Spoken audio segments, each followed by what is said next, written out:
Chainsaw Man the movie Reze Arc is the continuation from season 1 of the anime of the same name.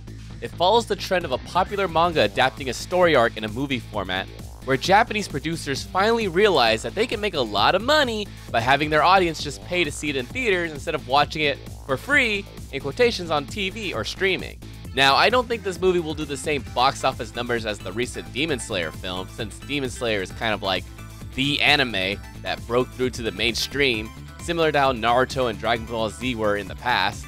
But I also think Chainsaw Man is a great film that will continue this trend of critically acclaimed anime films that are also financial successes, both domestically in Japan and also in the international box office. At least until we tariff them and force MAPPA to move all their anime production to America! Yeah, like that'll ever happen. But hey, who knows? Maybe if it does, the animators might actually get a raise. Or at least join a It's crazy that this film only costs like $4 million to make.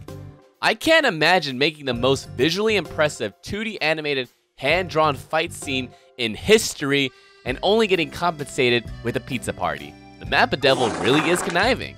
Anyways, now I have to preface that I am a huge fan of Chainsaw Man. I spent $1,000 to go to Japan to watch this movie. It was worth it. Good thing it rained right after to wash away the tears. Point is, I'm going to be a bit biased, but I still want to be fair and critical. Otherwise, this wouldn't really be a review. It would just be an echo chamber of glazing. And I will mention when I start talking about spoilers, which will be later on in the video. But the first thing I do want to mention that even though this is a continuation of an anime that came out 3 years ago, technically, you don't have to watch season 1 to enjoy this film. Now hear me out. I don't recommend doing that, but if you're trying to get someone new to check out Chainsaw Man, this movie is a pretty good introduction to the franchise. This film's story is pretty self-contained, and you don't really need to know what happened in season 1 to fully enjoy this story. Okay, well actually the first 20 minutes is going to be pretty awkward if you have no context on who Makima is from season 1, but after her date, and we're introduced to Reze, from that moment on, this film's story is pretty accessible to anybody, even to the old boomers that watch random movies for fun, and are seemingly confused on why the college-age kids around them are barking to a red-haired woman.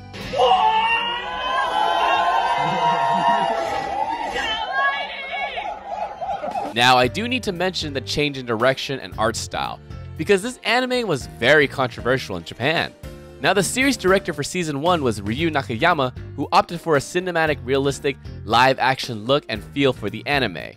But, more importantly, he wanted the dialogue to sound more natural and realistic. And if you ever heard a Japanese person talk in real life during their day-to-day, you'll notice that it's very monotone. フートっていうキャラクターがいるんですけど、すごいいいキャラで、可愛いしっていうのもあって。But a lot of the Japanese fans did not like that direction. So, in this film, MAPPA decided to give the Japanese fans what they want. So for this adaptation, they got Tatsuya Yoshihara to direct this film, and the end result is that this Chainsaw Man is a lot more colorful, way more faithful to the manga. The character outlines are a lot looser, which is good for the action, and there's definitely way more impact frames. And most importantly, the voice actors get to actually voice act.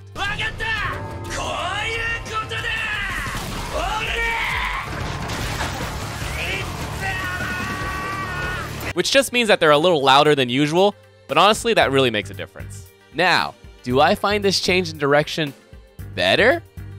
Personally, yeah. Nothing against Nakayama-san though. I do like season 1 for what it is and what it tried to achieve, but having Makima's hair actually be red for once is kind of nice. Of course, the one constant that has carried over from season 1 is the music by Kensuke Ushio. He still does a very good job for this film's soundtrack. I especially like the music for when Chainsaw Man is fighting the Bomb Devil. The sound is very metal and industrial. It'll get you hyped and also intimidated because, well, the Bomb Devil is pretty scary. Of course, an anime film needs insert songs because they need money to pay for the pizza party, and the quote-unquote anime OP for the film is once again done by Kenshi Yonezu, who gave us Kickback in season 1. The song, Iris Out, is pretty good, very catchy, very spoopy. Definitely a good hit for October. It pairs very well with the anime OP. It was also very nice to see all the foreshadowing. It's clear that the people behind the anime really love Chainsaw Man, and now they can go all out. Hopefully it doesn't take another 3 years to get to season 2 though. I will say that the ending song, Jane Doe, also done by Kenshi Yonezu and featuring Hikaru Utada, which I was very surprised to hear her voice. And that easily explains where the $3 million to $4 million budget went to. Money well spent, I'll say, because this ending song is beautiful, and it perfectly fits the scene that it plays in. It's very tragic.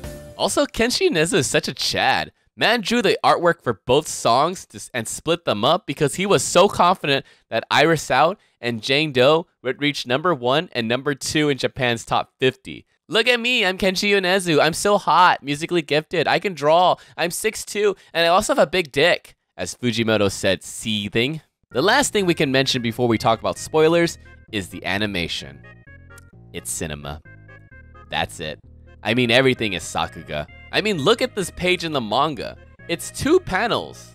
In the film, they expanded to include the charge heading towards the group, and then it explodes. And that's only a taste on how much they add to this whole fight. That being said, the Sakuga expectations for Season 2 is gonna be out of this world. I'm hoping this isn't the peak for Chainsaw Man, since the next arc is one of my favorites, but I can't see MAPPA topping the animation from this film unless they give Season 2 the same budget and time. One thing I do want to mention outside of the action is that you'll get cuts of well-animated sequences, and then you'll have a goober reaction shot that is directly from the manga. That is what was missing from Season 1, the silly faces. And I think Yoshihara-san's direction really strikes a good balance between the cinematic styles of Nakayama's Season 1 while incorporating the silliness that you can only get from reading the manga, which is nice. Alrighty, finally we can talk about spoilers. So, if you're still on the fence, my recommendation is to just watch it. Regardless if you're a fan or not, it's still a visual spectacle, and Reze is such a lovely character that you will understand why Denji fell in love with her. Rating-wise, if you're a Chainsaw Man fan, it's a 10 out of 10. You have to watch this film in IMAX. You're doing yourself a disservice if you wait to watch this on your phone. Go outside, pay the $40, and watch this film in theaters. I know we're getting ripped off, but it's worth it. If you're a newbie, it's a solid 9 out of 10. And that's with my bias. If I had to remove all bias, I would give it an 8 out of 10. Mainly because the first 20 minutes is very weak. It's not the fault of the overall story. They had to adapt the movie date. It's just awkwardly paced, and honestly, Makima's voice performance was a little underwhelming. Which is why, in contrast, Reina Ueda's performance for Reze is so full of life and personality. Reze will literally just rizz you up in her first scene. She's just that good. It makes you wonder why Denji still loves Makima. And then you remember, oh right, the grooming. Oh, what could have been. So basically the story is a doomed teen romance where Denji meets a new girl named Reze. Originally, a lot of people who read this arc instantly fell in love with Reze. Never understood why. She was cool, but she wasn't himmy. But after seeing her animated and voiced, oh my god. I get it now. I understand. She is wife. She was perfect for Denji. She was charming, funny, thoughtful, and she could be very, very scary. But most importantly, she respected Denji and wanted to teach him things. As an equal, by the way. If you think about it, previous girls had kind of a weird power dynamic over Denji. A lot of Denji's interactions with women were usually transactional. For Makima, it was kill the gun devil and she will grant any wish. Power wanted to save Meowie in exchange for groping her breast, and Himi offered a kiss if he did what she wanted. I mean, eventually the girls would befriend Denji, mainly Power and Himi, but Reze's relationship with Denji was never transactional. It was genuine, at least to Denji. I mean, did any of the other girls teach Denji math? In fact, if you think about it, Reze is the only one that's ever laughed at Denji's jokes. No other girl has done that. At least not yet. I will say the pool sequence is so intimate that you feel like a cuck watching them. Which reminds me, now we're going to review the Goon factor for this film. This is very important. This film is sexy. It's gonna have fan service. MAPPA even added a shot of Power's ass. It's very flat, which is fucking hilarious.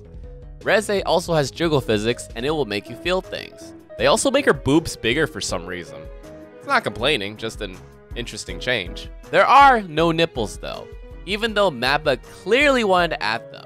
It is quite funny where they will do a lot of shots where they tastefully hide Reze's breasts, and then suddenly her Barbie chest is just exposed. Almost like they're gonna add the nipples in the Blu-ray or something. Anyways, please do not masturbate in the theaters, alright? Demon Slayer already had the peeing incident, keep it in your pants, alright? Of course, even though Reze and Denji would make a cute couple, this isn't a romance film. It's still a battle shonen, so there's always a twist. Reze is actually a Russian spy sent to capture Chainsaw Man. She's the bad guy. No! But unfortunately, when Reze starts singing Russian, or Lushan, get it? Because English, but it's Russian, so Lushan. Okay, no one gets it. Anyways, that was a little awkward. And it took me out of the film. Because it kind of drags, and I get what they're trying to do. But in the manga, it's just text, so you can write it in Japanese and Google Translate to Russian. But that doesn't mean it's going to sound right when you actually sing it, you know what I mean? I mean, Ueda-san did her best. But it's like Squid Game, where they had the Americans speaking slow English. You're real 69, huh? It's the same vibe, just a little awkward. Reze is a badass though, and she killed that American like it was nothing. Outside of the action, there are a lot of cute moments between Reze and Denji. They touch each other a lot, they banter, they flirt. It's really cute. This is probably the most genuine happiness Denji will ever feel before everything goes downhill. So enjoy it while it lasts. The festival scene, which I didn't even remember because it was just a page in the manga, they really elevated that to make it seem like a Wong Kar-wai film. It was so good. It's so romantic. Holy shit. And of course, the fireworks kiss was so perfect. One thing I did enjoy was how they made the minor characters in this arc way more interesting. Nomo and the Division 2 vice captains, those guys were cool. You almost forget that they're literally just jobbers. Not to mention, there is a side story between Aki and Angel. I mean, it's not the craziest character development, but Aki is clearly still dealing with the fallout of Himi's death. And we really feel for the guy. He doesn't want to see people he cares about die, even if they are devils. He's really changed since season 1, man. Beam, of course, is the best shark, bro. And the animated Sharknado sequence had so much Sakuga, and my senses were just overloaded. I didn't even know what the fuck I was watching, but it was incredible. I gotta watch that shit again. That one I can't wait to see on YouTube many, many times. Of course, the battle between Denji and Reze ends with him chaining up Reze and they sink into the ocean as the two drown together, like two star-crossed lovers. It's very Romeo and Juliet coded. The way it's animated is both hilarious and tragic. And of course, the ending with Reze and Makima, the country mouse and the city mouse. Oh, so good. So sad. Oh my god, Bro, I was like crying. I was tearing up, man. That shit was sad. Like, ugh. When you read it in a manga, it's like, it sucks. But when you see it after all of that has happened, it's just like, why did she have to be the antagonist for this movie? Ugh. I hate it. I love it at the same time. God, this arc was quite possibly Fujimoto at his best. And the way MAPPA elevated it with their animation direction, I am just so happy that I got to see this film. It was worth the 3-year wait. I hope this film makes 15 times its budget, and I really, really hope that the key animators who put their blood, sweat, and tears into creating this wonderful work of art at least get a $20 tip. Okay, we'll throw in another pizza party, because we really need those guys for season 3. So I hope they know their true worth and can ask for more money because they deserve it. So if you enjoyed my review, please like the video and subscribe and leave a comment on what you thought about the Chainsaw Man film. I hope you have a good day, and maybe one day you'll meet the Reze of your dreams. I believe in you guys. Okay, bye!